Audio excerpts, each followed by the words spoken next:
with a whole lot of truth. Remedy Revolution is here for you. Ooh. And now here's your host, Erin Page. Hello, everyone, and welcome to the Remedy Revolution podcast. My name is Erin, and today's guest is going to talk to us about something that I think many of you might be interested in learning, and some of you might be a little bit upset about learning. That has to do with seed oils. He's the author of a book called Fats That Heal, Fats That Kill, and has an upcoming book, Your Body Needs an Oil Change. And he's going to tell us kind of some of the things that we might want to be looking out for in our foods, things that we might want to be looking out for in our supplementation, and how to combat this big world of seed oils and what's healthy and what's not. So I'm happy to welcome Udo Erasmus. It's a pleasure to have you here. Hi, thank you, Erin. This is gonna be fun. All right, so irreverent yes. Fun. Okay, I'm here for it. So, all right, so tell us a little bit about your background. How did you make this discovery about omegas and seed oils and all of these amazing topics that, like I said, some people are probably going to be a little bit frustrated to hear, especially if they're snacking on a potato chip at the moment. Yeah, and frying it twice. Yes.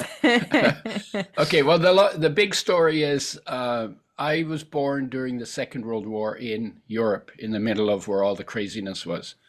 And at 2, I ended up being, aside of being a war baby, I was an orphan. I was a refugee kid.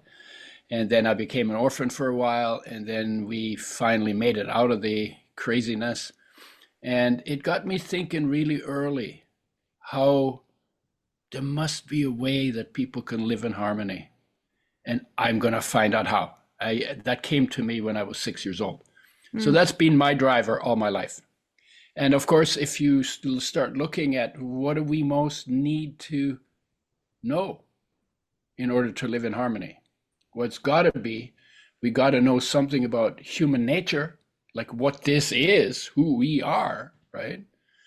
And we probably need to know something about what is the nature of health. And I'm talking about total health, not just food and fitness, but total health, which includes contentment, it includes life energy, it includes inspiration.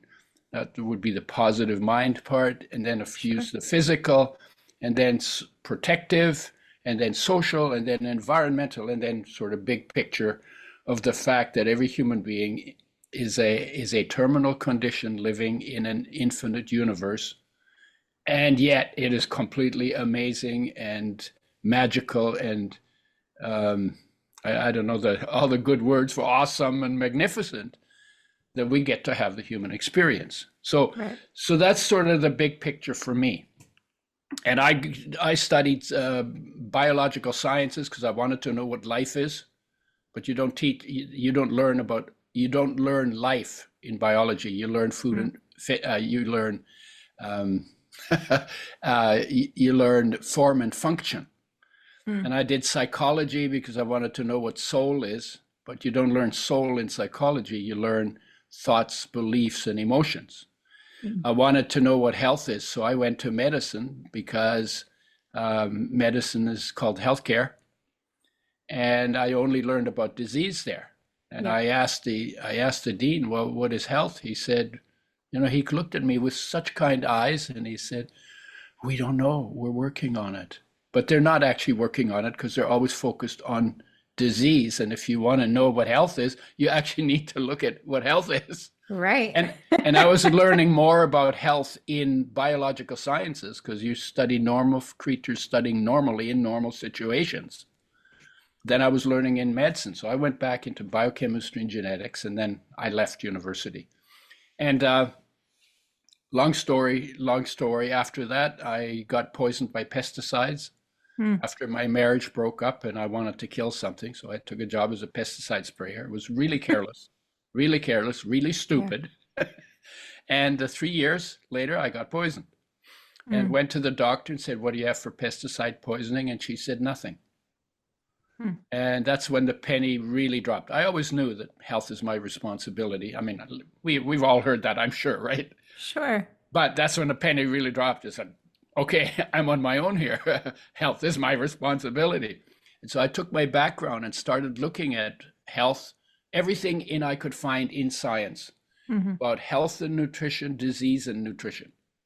That was what I was looking for, because I was really focused on, what do I need to do to get healthy? Right. And I found out about essential nutrients, 18 minerals, 13 vitamins, 9 essential amino acids, 2 essential fatty acids. They're called essential because you can't make them in your body from anything else, but you have to have them to live and be healthy. So you have to bring them in from outside for a supplement, one way or another, right? That's the first part. And then, but if you don't get enough, you can't stay healthy. And your health will deteriorate, and you will get deficiency symptoms because you're not getting enough, and they'll get worse with time. And if you don't get enough long enough, you die. This is true for each one of these 42 essential nutrients. And then the third part of it is, which is like the hopeful part, is, okay, if you're going down because you're not getting enough of an essential nutrient, but before you die, because death by definition is not reversible, right? If you come back, you didn't die, right? So if before you die, you bring enough of the missing nutrient back into your body, then all the problems that come from not getting enough are reversed. And that's because life knows how to make a body that works, provided we take responsibility right here at our mouth to make sure enough of each one of those 42 essential nutrients lands in our body so life can do the job. Right? That's what we have responsibility for. Bring it in, make sure that you get all of your essential nutrients. Right. And so I was reading a study. Now we're getting into science. I was looking at minerals, vitamins, amino acids, fatty acids. Those are the 4 categories of essential nutrients. And I'm reading a study, and it says omega-6 is an essential nutrient by the definition I just gave you, and I gave it to you because to tell the story, right? Sure. So omega-6 is an essential nutrient that you have to have and can't live without, and die if you don't get enough long enough. And the very next study I got said omega-6 gives you cancer and kills you. And I'm going, what? What? I have to have it so it can give me cancer and kill me. Then I must be missing something. There must be something going on here that this doesn't, it just doesn't compute, right? And so that forced me to look deeper. And the question I asked is, well, how are oils made? So then I found out, well, oils are the most sensitive of our nutrients. And omega-6 is, or let's say omega-3 is 5 times more sensitive than omega-6 to damage done by light, which is everywhere, by oxygen, which is everywhere, and by heat, which is in the frying pan at least, right? Sure. And they're the most sensitive nutrients. They need the most care. We actually give them the least care. We give more care to steaks and ice cream than we give to the oils, but the oils are much more sensitive. And when we don't give them the care, they get damaged. And when they get damaged and we eat them, they damage us. And so I thought, oh my God. Then I found out I got poisoned in 1980. 1981, it was established that omega-3 is an essential nutrient. Perfect timing for getting poisoned for me to get into this, right? And found out that 99% of the population does not get enough omega-3 for optimum health. This is the most widespread essential nutrient deficiency of our time. 99%, right? For magnesium, it's about 80. For B6, it's about 80. For vitamin D, it's between 68 and 82, depending on what race you're from, because the darker your skin is, the poorer is your absorption of vitamin D from sunshine. And so I'm saying, oh my God. So then I said, okay, we should, oh yeah, so I was looking at how the oils are made. And I found out that in order to give these very sensitive nutrients a long shelf life, which is what industry likes, Right. and then it gives them big markets and you don't have to worry about storage and refrigeration and all that kind of stuff. In order to do that, they have to treat the oil with sodium hydroxide, which is a very corrosive base. So they remove stuff out of the oil. Then they treat it with phosphoric acid, which is a very corrosive acid, to remove more stuff. Then they treat it with bleaching clays because the color molecules in oils absorb light and the light then damages the oil. So they get those out with bleaching clays. And when they've done that, the oil is rancid. Now it smells bad. And so they have to deodorize it. I used to call it de-stinkerize it because rancid oils are pretty stinky, right? Right. And in order to do that, they have to heat the oil to frying temperature for about 30 minutes. And they can blow off, they can evaporate off the rancid molecules. And I thought, wow. And then I found out that by doing that, you get a colorless, odorless, tasteless oil with a 2 or 3 year shelf life. But you also damage 0.5 to 1% of the molecules in the oil. I said, well, that's not good. Damaged molecules. If molecules didn't exist in nature, there's no guarantee that our body or that life ever made a method for us to take them down, which is why pharmaceutical drugs are such a problem, because there have to be unnatural molecules so you can patent them to protect your profits. You can't patent natural substances, but so then they have to do something to a natural substance to make it unnatural, like stick another little piece of molecule on it or something. And then, but that little piece of molecule they stick on it is what gives you the side effects.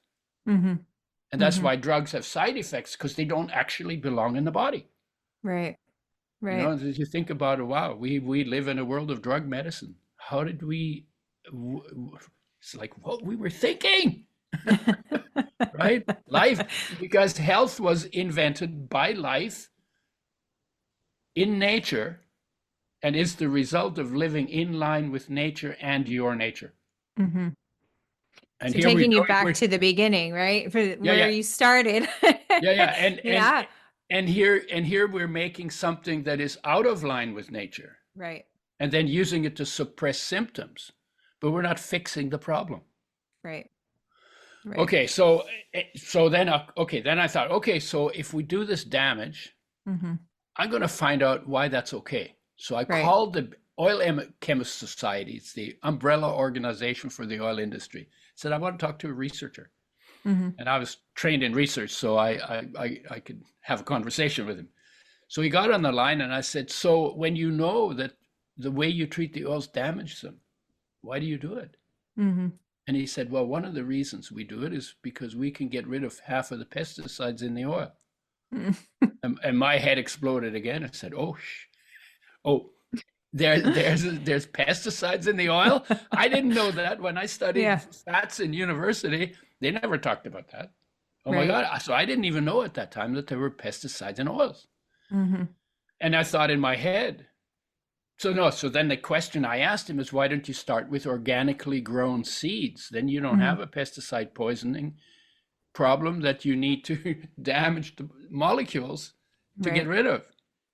So he had no answer for that. And there was this long silence at the end of the phone. And I waited. It might have been 3 seconds, but it seemed like an hour. Sure. It was like total silence. And then when he got back, he was mad. He was angry. I mean, I'm a stranger calls him and he got mad at me, right? So I was like, so he says, I don't know what your problem is. The oil is only 1% damaged and it's 99% good. And if you got 99% on the exam, you'd be damn happy, wouldn't you? So he's like, so now I say, okay, so now I'm just a shy little war baby kid, right? So say, okay, well, maybe I'm overreacting. It's only 1%. So I didn't have an answer for him either on that, right? Sure. And so so maybe I'm overreacting. So let me do the math. And so I did the math and I said, the question I asked is, if I have a tablespoon of an oil that is 1% damaged, by the processing, by the industry, how many damaged molecules will be in that tablespoon of oil? 1% damage. And I want to ask you that question and have you give me an answer, because like all of your listeners, you might have a basis for making an estimate, but it's likely that you don't. Yeah, I mean, well, this will show my ineptitude with mathematics. However, I guess I could estimate billions or trillions Yeah, because just give me a we number. okay, 5 billion. 5 billion. Okay, so Yeah. 5 billion has 9 zeros on it, right? Thousand, Yep. million, billion. Yeah. Okay. So your estimate is 10 zeros too short. Yeah. So in the amount of damaged molecules in a 1% damaged oil in 1 tablespoon of it is 60 quintillion. So that's Wow. a 6 followed by 19 zeros. So you only gave me 9. So if you Right. got 10 zeros, what does that mean? That means your estimate is 10 billion times too low. Wow. And the reason why Yeah. I do this is, and I do this when I give lectures all the time. I've given tons of lectures. I always ask people to guess unless they've heard me before, because then they know, right? Yeah. But I have never, ever had anyone that I've asked this to, and it's been like thousands of people, give me an estimate that was not at least 1 billion times lower than the actual damage. And the point I'm making is that, well, if you're doing something to yourself that is 1 billion times worse than you think it is, because that's what we're doing, right? Right. Maybe should you reconsider that, right? That's like saying, and then I sometimes say, okay, look, you're at the airport, you're going to fly home for the holidays, you got your ticket, you got your boarding pass, you're about to board the plane, and somebody taps you on the shoulder, you need to turn around, and there's Mr. Tell the Truth. He only can tell the truth. He can never lie. And he says to you, by the way, did you know that your chance of crashing and dying on your flight home is 1 billion times higher than you thought it was, or than they told you it was? Would you get on the airplane? Right. Right? And I was in Ireland, and I said to them, I would canoe back to Canada. Right. Right.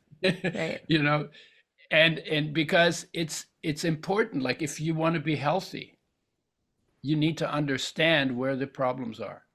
And it's safe to say more health problems come from damaged oils than any other part of nutrition. And more health benefits will come from making the oil change that your body needs than any other part of nutrition. So when I found all this stuff out, I said, well, I can't get healthy on wrecked oils. You know, I've been poisoned. I can't get wrecked on damaged oils that contain half of the pesticides that they used to contain. We should make oils with health in mind.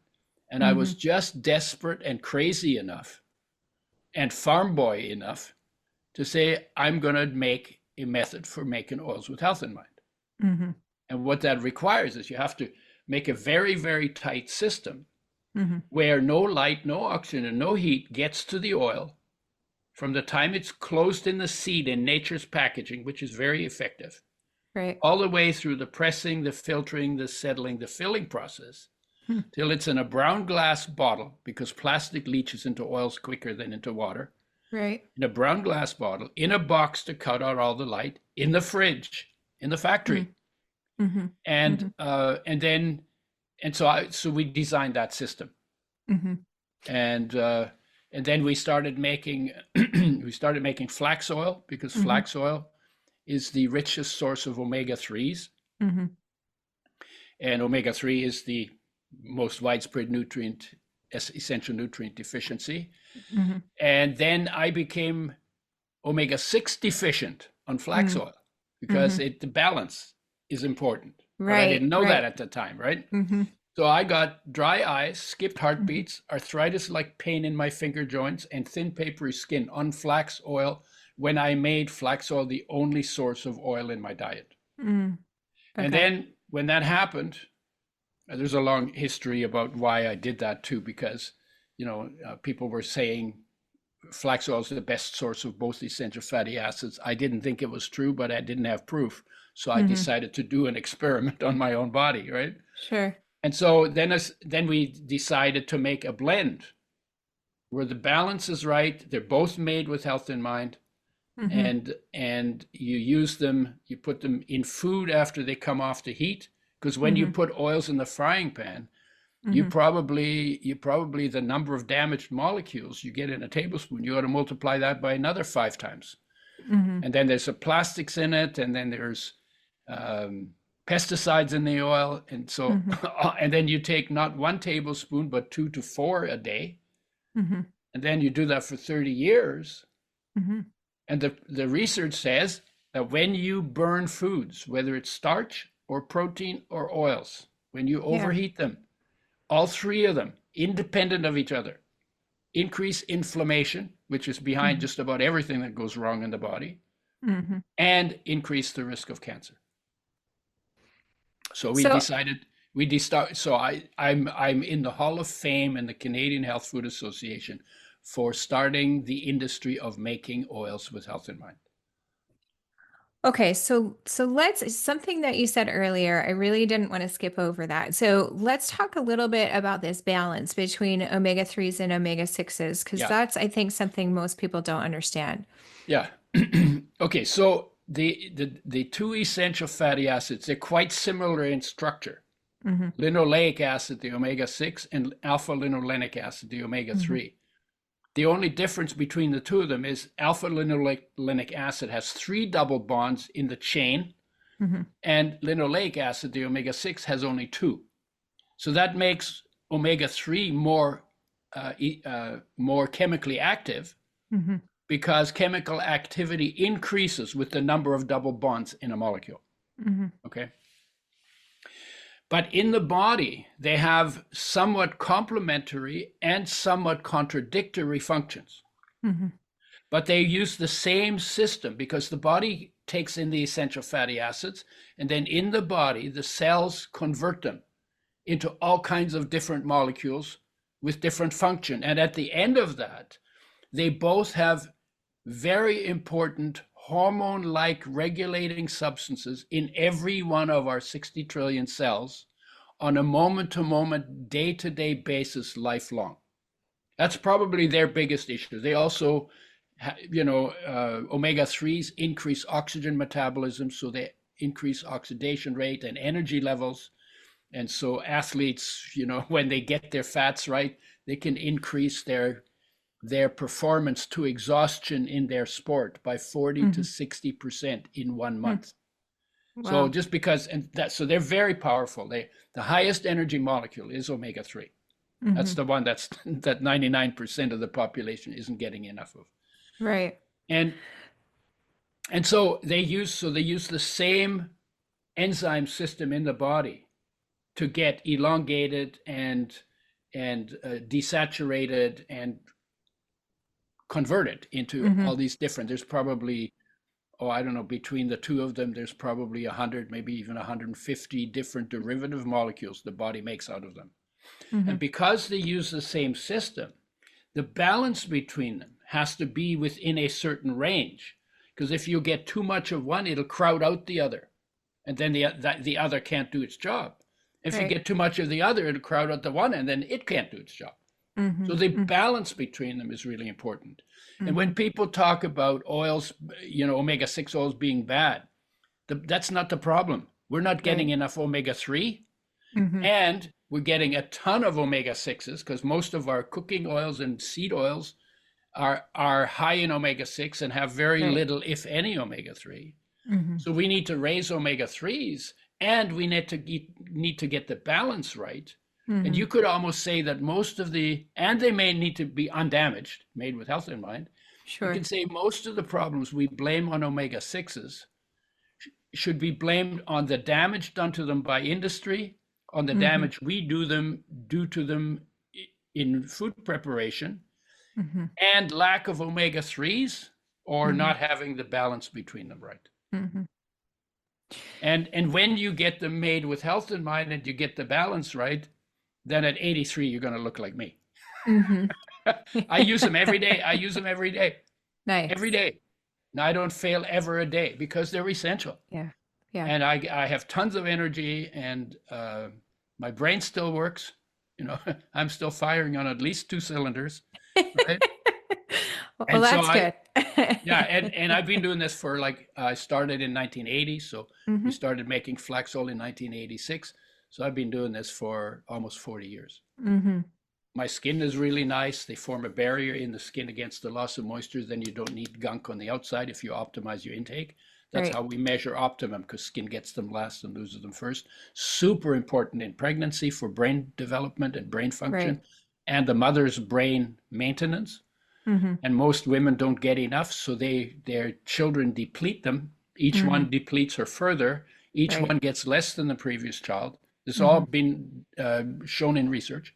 Hmm. And they think that's why women get 2 to 15 times more depression, chronic fatigue, fibromyalgia, collagen inflammatory, and autoimmune diseases than men do.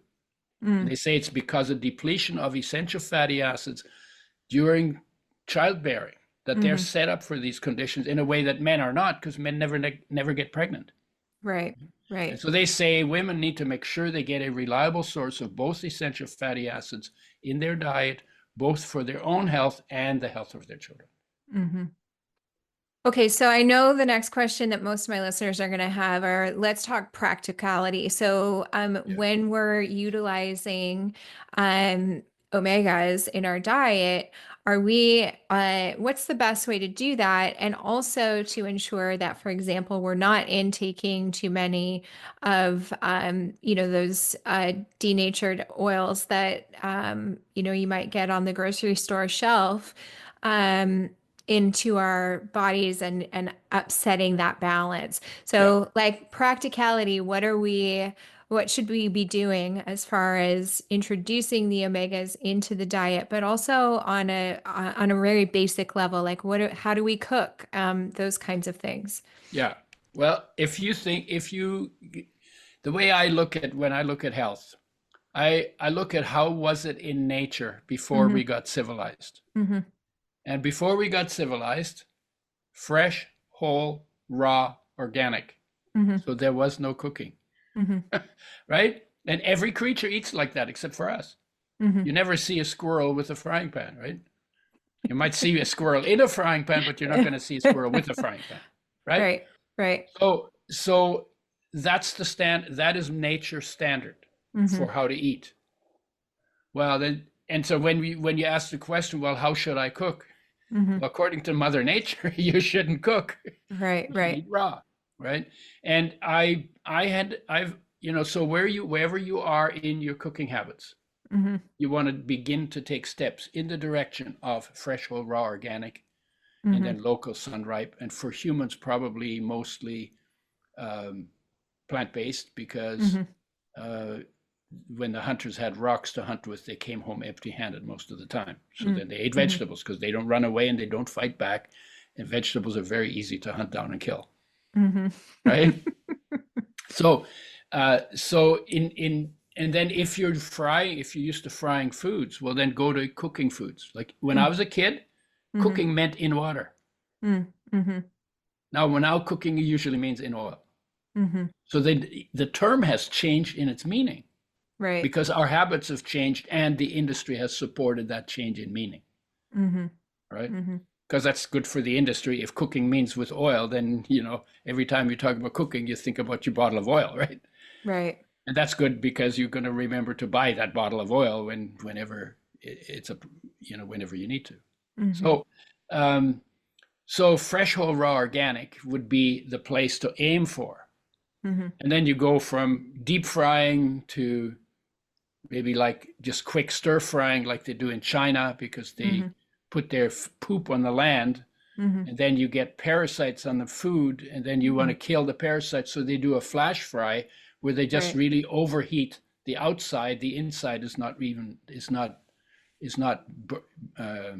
it's still pretty cool, right? Right. So, Right. so you go from deep frying to flash frying, from flash frying to boiling, from Hmm. boiling to steaming, from steaming to washing in hot water in your tap, maybe, Hmm. right? Hmm. And then you go to raw. So there are steps you can take that where you get successively less damage done to your food. Mm-hmm. Mm-hmm. Um, so when people say, "What can I fry with?" I always say water. Fry in water. Mm-hmm. Well, you can't fry in water, right? But if you use water, you don't burn the food. Right. But people say, "Well, what do I do with my steak?" Well, when I was a kid, we used to cut the steak in cubes Mm-hmm. if we could afford one, right? Sure. Yeah. After the war, but then we would take the meat in little cubes and throw it in the stew with the vegetables and the spices. Mm-hmm. Tasted great, wasn't burned. Mm-hmm. Mm-hmm. So, and sometimes I think the biggest part of it is that in North America, and it's an observation because I had a different childhood, right? Sure. We are very entitled. Mm-hmm. We have so many cultural habits that are not good for us. Mm-hmm. And we love those habits. We hang on to those habits, even if they're killing the country, Mm-hmm. right? Like you look at politics, it's like the division in politics. Right. And all it is head trips and ideologies. Right. Right. The people who are beating up on each other, they're same human beings. They need to sleep, they need to eat, they need to poo, they need to pee, they need to drink, they need to breathe. They need to stay warm in winter and cool in summer. Right. Why aren't we talking about how we make sure that gets done? It's really basic stuff, gets done for every Sure. citizen in the country. And then it may be helpful to have some understanding of how the world works. And, Mm-hmm. my view is the craziest thing we haven't done for 200,000 years anywhere. We have never figured out what is human nature. What is this? How are we? How do we work? Mm-hmm. If we did, we would find out that the core of our existence is peace. Mm-hmm. And within that peace, life is a flow of unconditional, empowering love that is a fraction of solar energy. So we are both children of the sun and solar energy gadgets, Mm-hmm. right? Mm-hmm. And that is the master in the body and that weighs nothing and runs everything. Yeah. And whose nature is unconditional, empowering love. Now, that's by experience, not just by a dictionary definition. Sure. And if Sure. we understood that about ourselves, we would have very different relationships with each other because I wouldn't be looking for love from you. I'd be looking to give love to you because I can get in touch with it because I got it in me. Right. Right. Right. What we often do in relationship is we expect to get the love from the other person. Mm. And the other person, because we're not in touch with our own, with it within ourselves. Mm-hmm. So the one expects it of the other expects it of the one. Neither can get in touch with it inside to bring it out. Well, where the Right. hell is the love in the relationship supposed to come from? Right. That's the situation. And Yeah. then we haven't studied health. We don't know what Right. health is. Right. The medical profession doesn't have a definition, so they say same with peace. Peace is the absence of war. No, it's not. Peace is a presence. And when Mm-hmm. the peace goes missing, we head Mm-hmm. towards war. Right.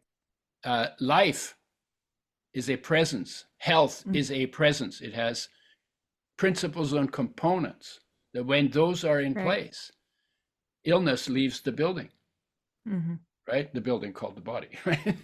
Right. Right? Absolutely. I love that so much because I think so often, we're so overly focused on labeling everything as a state of dis-ease Yeah. instead of understanding that, health really is, we are designed to be healthy beings. We're not designed Yeah. to be, filled Yeah. with ailments and symptoms and all of Yeah. these labels Yeah. that we want to put on things. And Yeah. so, so I love that approach. I'm very curious about, so I know you mentioned that the oil that you began creating was from flax. So tell me Yeah. a little bit about the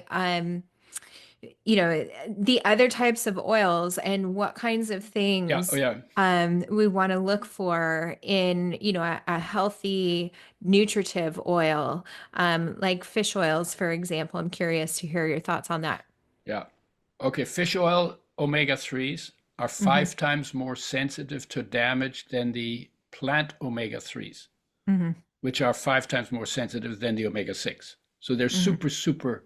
you can get a bottle of fish oil, like not in capsules, but in a little bottle. Mm-hmm. And you bring it home, you open it up, you take a little swig of it, whatever, Mm-hmm. put it in your fridge with the cap on. And within days, you can smell the rancidity. It goes rancid that fast. You just let a little bit of air in it, so the oxygen just goes nuts. Mm-hmm. So I don't recommend any fish oil. The other thing is they're highly processed, just like the seed oils. Mm-hmm. And worse, because they're 25 times more sensitive than the omega-6s, so they're going to be more damaged. Mm-hmm. And fish is now the dirtiest creature on the planet. Mm-hmm. Why? Because we have all these toxins. We dump them on land. They all go downhill if they dissolve in anything. So everything liquid goes downhill and end up in the ocean. And in the ocean, they'll go where, if they're fat soluble, they'll go where there's the most fat. Well, where's that? Well, up the food chain, the fats concentrate. Right. So you eat salmon, which is, I used to love eating salmon. I don't eat them anymore. Mm-hmm. These toxins concentrate up the food chain, right? Mm-hmm. So, and the fish oil industry. This is kind of cool. The week we came out with flaxseed oil publicly, 1987, one of the fish oil companies changed the advertising for fish oils. They always used to say 30% of the population can't convert seed oil essential fatty acids enough into fish oil essential fatty acids. The truth was most people weren't getting enough omega-3s to start with. That's really what was true. But then they changed, and that meant 70% of the population doesn't need fish oil because they are making the conversion. Well, that week they changed that and said the body can't convert. You have to have fish oil. And then they say women convert better than men, but everybody should have fish oil. And they changed it because we became competition for them. And to me, I wasn't even competing with fish oils. I was competing with the damaged seed oils. Sure. But it turns out your body, if you get enough of both and you get them in the right ratio, they will both be converted into what you need.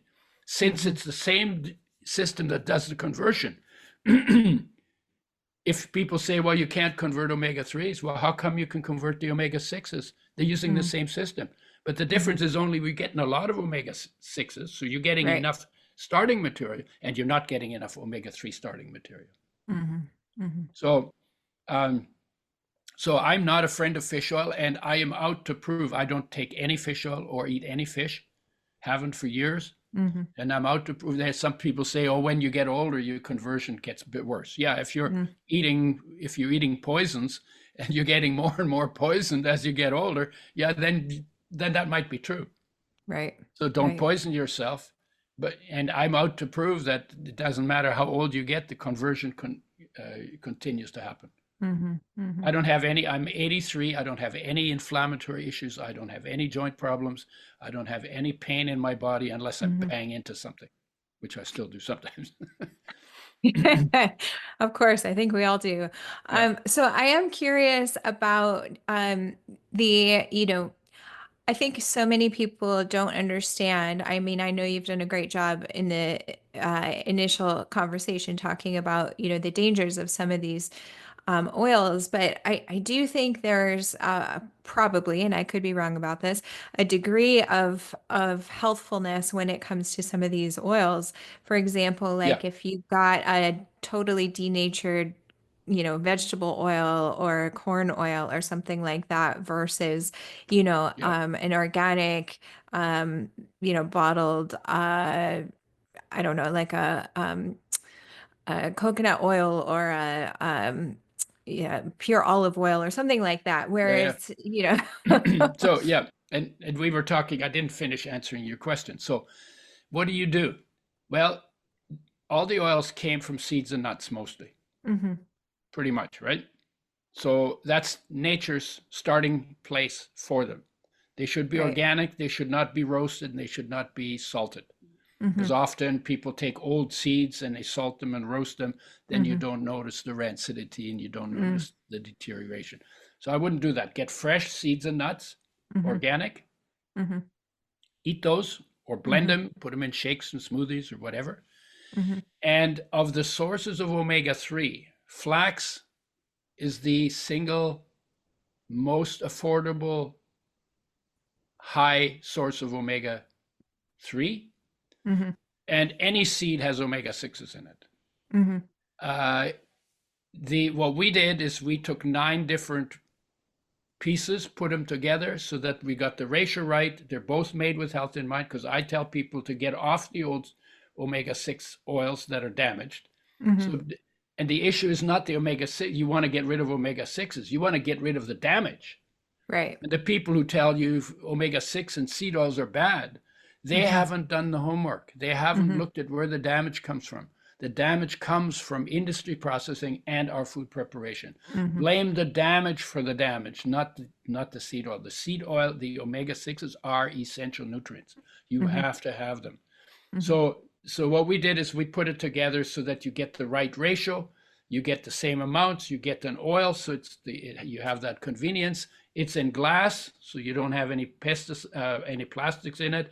All of it's from organic, so you don't have any pesticides in it. So we literally did everything right. Tell people to use a tablespoon per 50 pounds of body weight per day, mixed in food, spread out over the course of the day.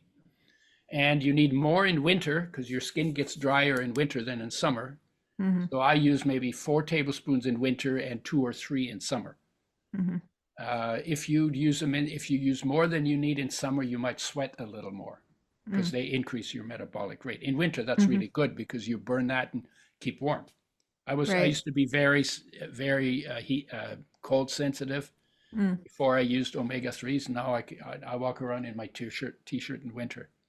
And then, so flax is the best source of the seeds. Omega-6s you can get from any. And if you eat green vegetables, they have more omega-3 than omega-6 in their membranes, but you only got 0.1% oil in a green vegetable. So you don't get a lot of it, but you do get some. So if you eat lots of green vegetables, you're gonna get more omega-3s than a lot of people get. You don't get omega-3s from potatoes, right? And so no pesticides, both essential fatty acids, both made with health in mind and in the right ratio. That's what you're aiming at. If you're getting them from seeds, you have to mix and match. If you take 5 tablespoons of flax for 3 tablespoons of sunflower or sesame, sunflower, sesame only have omega-6s in them, then you get about the ratio that we work with, which is twice as rich in omega-3 as omega-6, simply because they're the ones who are too low, and they're the one that give you the juice and the energy, and they're the magic ingredient. They have so many health benefits. I mean, I started talking about them, but there's lots more. So then oils made with health in mind, but they got to be in glass. We put them in a box to cut the light out, and you literally find it. It's called Udo's oil. You go in a health food stores. You can find it in the fridge, in the supplement, in a brown glass bottle, in a box, in the fridge, in the supplement section, in the health food stores. And we started that. We started flax oil in 1987. At 86, we actually started. 87, we went public. And then the blend, we went public in 1994. That's when we started making the blend. Because I became omega-6 deficient on flax oil. Right. And I said, okay, I'm trying to get people healthy. I got to make something that can't make them sick. And so the balance between them is really key. Yeah, absolutely. Well, it's so interesting that your challenge was to be deficient in omega-6. When the vast majority, I think, of people, on the SAD diet, the standard American diet, are actually, intaking far too much omega-6s and not enough omega-3s. Yeah, that's good to point out. Most people get lots of omega-6s because most oils have lots of omega-6s in them, and most people use oil. There's oil in just about every household in the country, right? Right. It's like a real staple, right? It happens to be a damaged staple, but people don't know because the industry will never tell you that, right? Right. And where was I going here? Yeah, the reason I became omega-6 deficient is because I used the oil highest in omega-3, and I wanted to see if it was sustainable, because flax oil has 4 times more omega-3 than omega-6 Right. in it. Right. That's too high. There's no Yeah. traditional diet that high in omega-3s Yeah. compared to omega-6s. And I wanted to, because the people I worked with were saying it's the best source of both essential fatty acids, because they wanted to pump it up so they could sell more oil. And I didn't like it, but I didn't have proof. So I did the experiment on myself. And I fixed the problems: dry eyes, skipped heartbeats, arthritis like pain in finger joints, thin papery skin, classic omega-6 deficiency symptoms. Fixed them by taking sunflower and sesame seeds Right. to raise my omega-6 intake. Right. So you mentioned what kinds of symptoms you would see with that deficiency in omega-6. What about omega-3? What kinds of symptoms might somebody experience with an omega-3 deficiency? Well, the first one would be lower energy levels, but you wouldn't know that if you've always been omega-3 deficient, but you'll notice that your energy levels go up when you optimize your omega-3 intake and get them able to function, because the ratio is right. They increase oxidation rate. Your skin will get dry, but your skin will get dry if you don't have enough omega-6s too. Together they form a barrier in the skin against the loss of moisture. More inflammation, slower healing. They're super, super anti-inflammatory, omega-3s, and what the body makes from them. So that's another one. And if I honestly, anybody who's got an inflammatory problem, which is just about anybody, Yeah. if it was up to me, I would drill a hole in their head and pour a bottle of omega-3s in there. It's Udo's universal cure. Yeah. All right. But they're that effective, and we are that deficient. Yeah. That's why I'm saying that. So who should take it? Everybody except the 1%, and we don't know who the 1% is. Sure. Yeah. Now, Okay. going to olive oil. Olive oil isn't damaged. That's good. Okay. But olive oil has no omega-3s, and only 10% is omega-6. And the monounsaturated and saturated fats, your body can make those out of sugar and starch, so you don't need to have them in your diet. So my view is olive oil is overrated, except for the issue that it's not damaged, if it's really extra virgin olive oil. Sure. But the industry cheats on it too. Right. And because they put in other oils, because the demand for olive oil grew very rapidly over the past 20 years, and the trees grow really slowly. And so what they then did is to fill the market, because that's how you make the money, they would dilute them with soybean oil or canola oil. Right. And then and then we'd still call it extra virgin olive oil. So the way I test it is, if it goes hard in the fridge, then it's extra virgin olive oil. Right. At least it should get crystals formed in the oil in the fridge. If it doesn't get crystals in it, then it's been diluted by something. And then the coconut oil has virtually no essential fatty acids. 2% omega-6 and less than 1% omega-3. So and a lot of people talk about them, and they're good fuel, Right. but they're not essential. Like, I'm on a diet where I get more of my energy from fats than from carbs, because carbs tend to make your mood and your energy go up and down, and then you put on weight, and then you get cravings, and you get a carb addiction. Well, that doesn't happen with fats. Fats give you stable energy, but you still need to give priority to the only two that are essential for your health, and the rest. And when you optimize those, then you pretty much can eat any fat if it's not damaged, and give yourself more energy from eating it. Amazing. This has been very informative. I really hope my listeners can start to make some of those healthy changes with their oils, and make sure they're getting enough of that omega-3. Because like I said, so many people don't and realize that there's so much omega-6. and undamaged omega-6. Yes, and undamaged That, omega-6. that's why Absolutely. the body needs an oil change, just Yeah. like the car, right? Dirty oil's out, clean oil in. Perfect. Well, Udo, I ask every single one of our guests 8 rapid fire questions Uh-oh. at the end of the podcast. These are just designed to give us a little bit of insight into Yeah, who yeah. you are and what makes you tick. All right, number All one, right.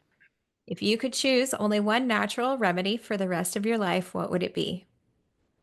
Peace.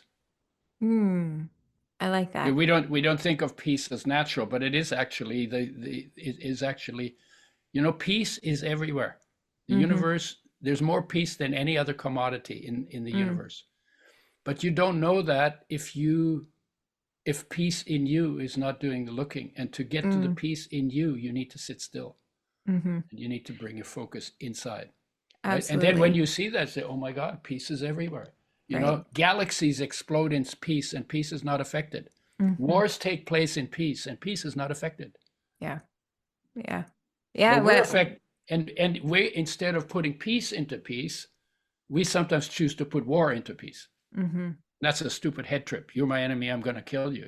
Yeah. No, I got children. You got children. They all need the same stuff. Why aren't we working together to make sure that our kids are okay?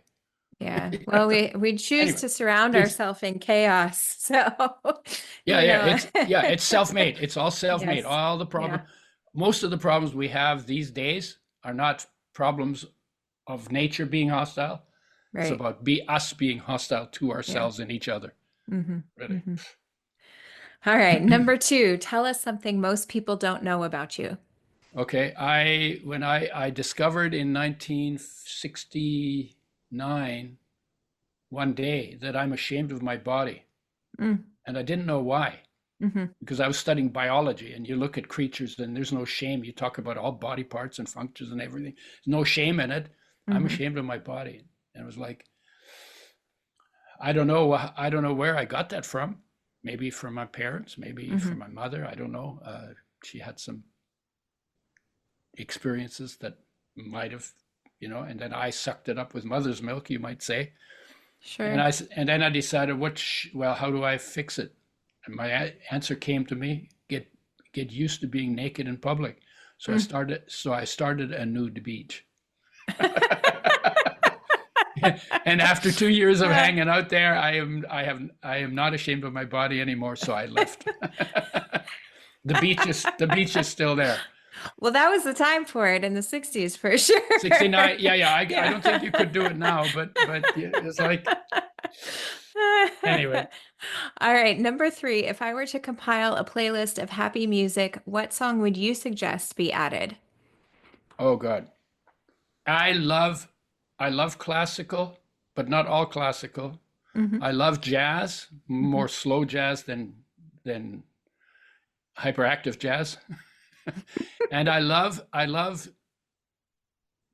songs of any genre as long as they have feeling in them.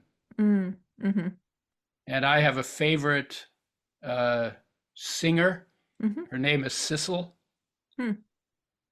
She's a Norwegian soprano, has this beautiful voice. It just floats out of her. It's just beautiful.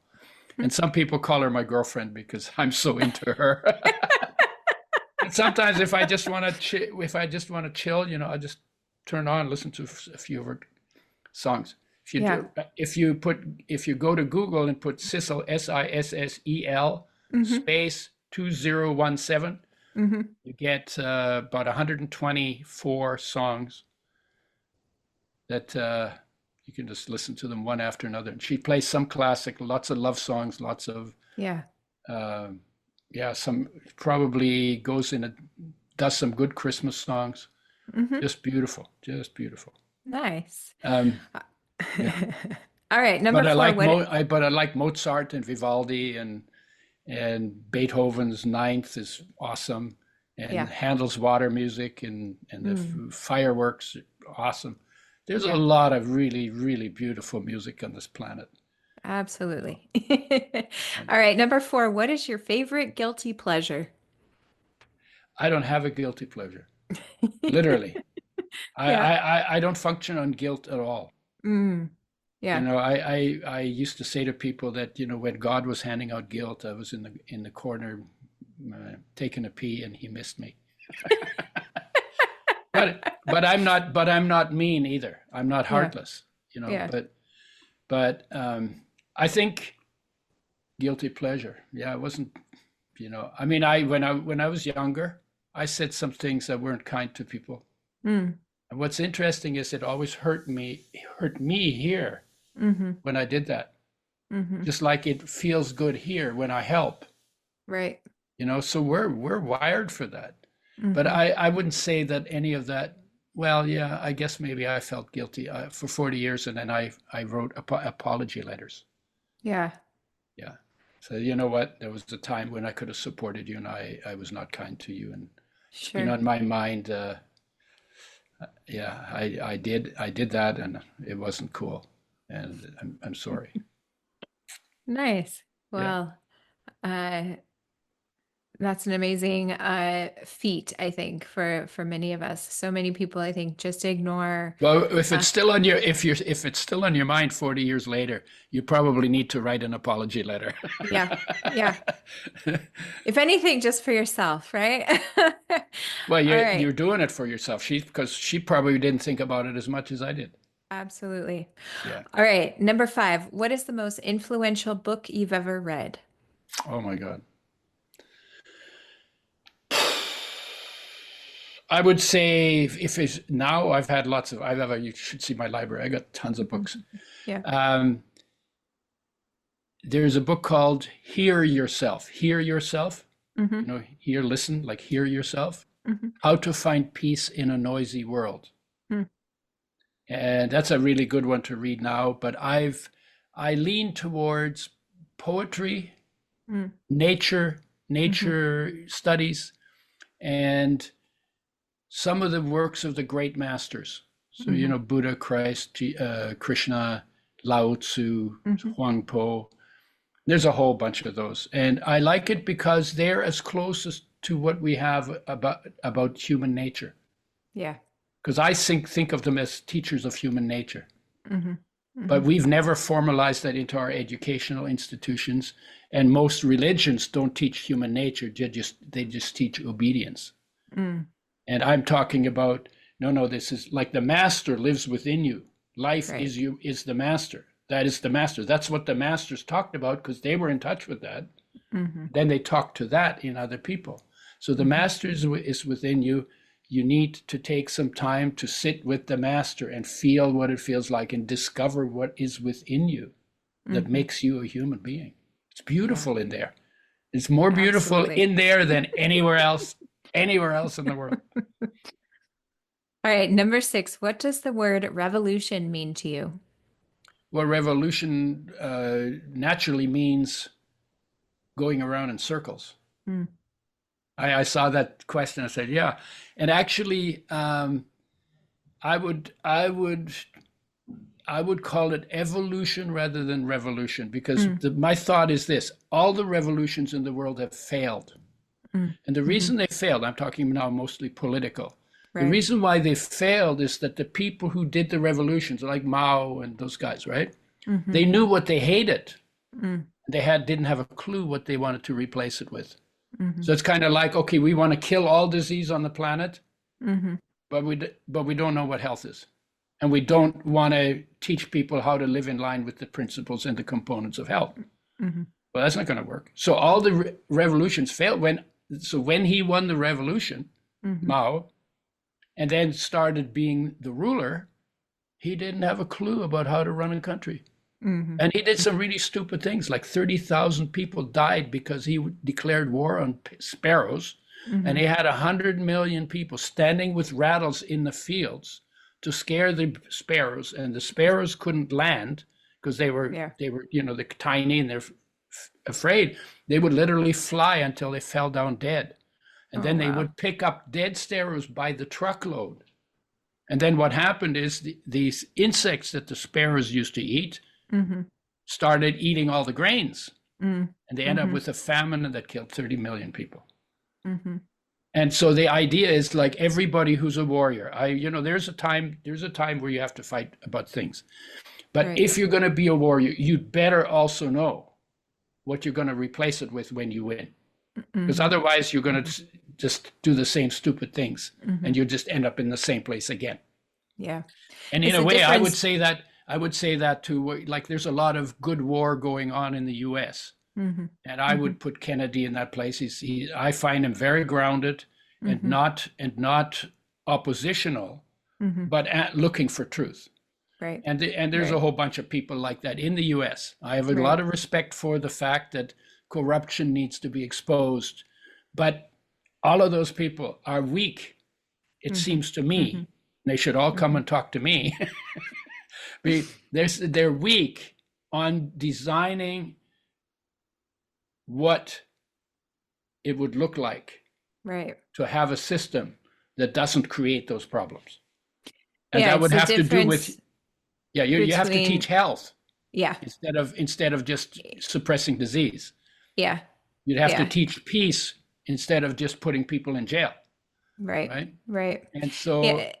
I'd be It very makes happy to work with them. They just need to get in touch with me because I don't have their phone numbers. I think to me is, it's the difference between fighting against something versus fighting for something, so Right, many times. but yeah, we used to have a saying in the 60s, fighting for peace Hmm.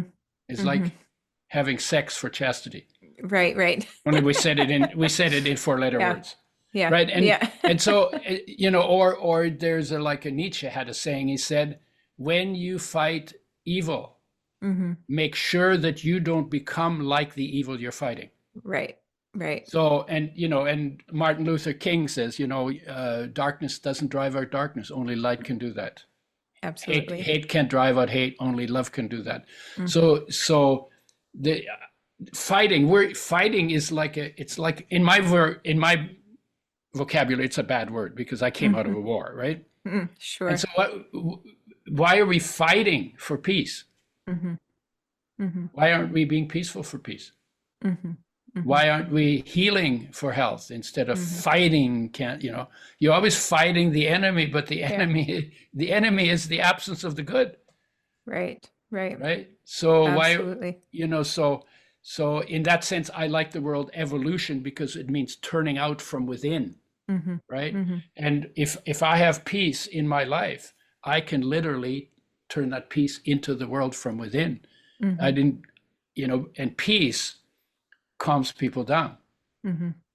right? Right, But right. it has to be real. It can't just be absence of war or ceasefire or, or the result of a negotiation, Right, right? That's not peace. right. Peace is the core of human existence Hmm. in Hmm. every human being, 8 billion people, every one of them. Not a Yeah, single one who doesn't have that. absolutely. Hardly anybody looks into it. So we need to look into Yeah, that. yeah, absolutely. All right. What does the word remedy mean to you? Remedy. Well, remedy means a fix, Hmm. but Hmm. not a fix with not a fix with a needle. Right. Remedies means to cure, to heal. Hmm. Remedies heal, Right. right? So they have to be based on what health is Hmm. and how to influence the manifestation of health, Hmm. right?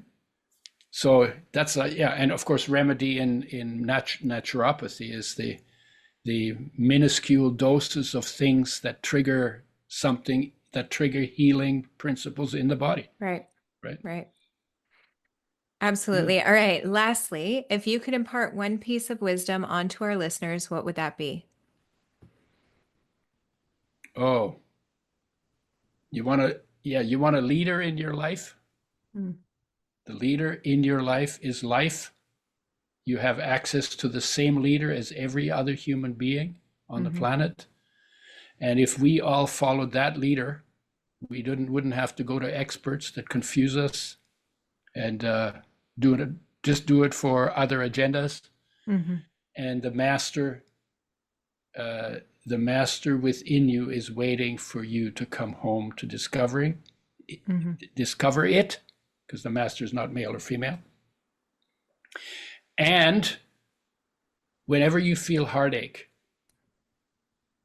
whatever triggered the heartache is not what caused the heartache. We get heartache, somebody dumps us, we get heartache. Grandma dies and we were really close to her, heartache. Then we call it sadness, right? Right. Heartache, sadness, restlessness, sometimes depression, yearning, striving, drivenness, right, loneliness, longing. I have 10 pages of words for heartache or the thirst of the heart. When you feel that, we don't like it, so we try to distract ourselves from it, ignore it, deny it, explain it away, or blame it on somebody. Well, like you dumped me, so you caused my heartache. No, heartache comes from our disconnection from ourselves that begins after birth, because in the womb we were connected. There was no place to go. Right. Our focus was at home, in the beauty of our own existence, in the love, in the peace, in the whatever. And when we came out, we had to get to know the world. So our focus went out into the world and we got disconnected from ourselves. That's where heartache began. So heartache is actually, the cause of it is our disconnection from ourselves. And its function is to call us to come back home.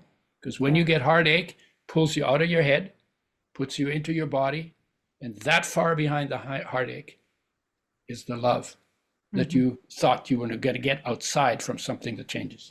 And that love never leaves you, but you leave it all the time.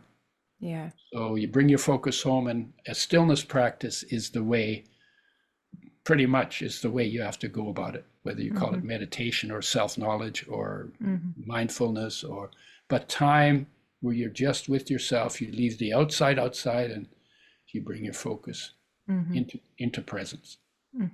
And that's would be, and heartache is not a curse. Heartache is a gift, it's the biggest gift you have.